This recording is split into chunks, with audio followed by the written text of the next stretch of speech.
Los movimientos telúricos no son exclusivos de la Tierra. La ciencia ha descubierto que estos temblores son un fenómeno común en el cosmos.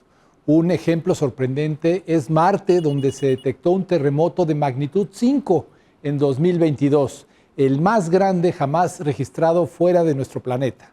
La NASA responde: ¿hay terremotos en otros planetas?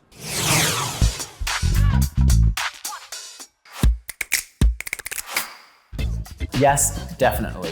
But on other worlds, these aren't called earthquakes, they're called moonquakes or Marsquakes if they're on the moon and Mars. We know that these exist because we actually sent seismometers to the moon and to Mars. And when we sent seismometers to these worlds, we actually found thousands of quakes underneath the surface. Even when we don't have seismometers on other planets, we can actually tell that some worlds have earthquakes or had earthquakes in the past because there are cracks at the surface. And so when we see cracked rocks or even cracked ice on places like Europa and Enceladus, we know for a fact that there were quakes there to generate those cracks.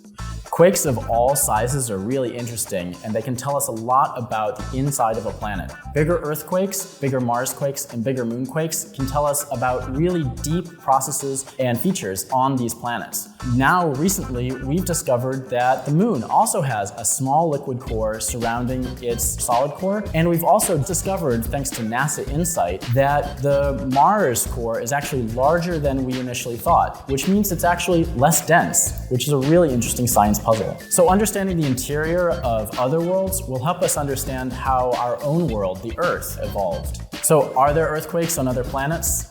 Definitely.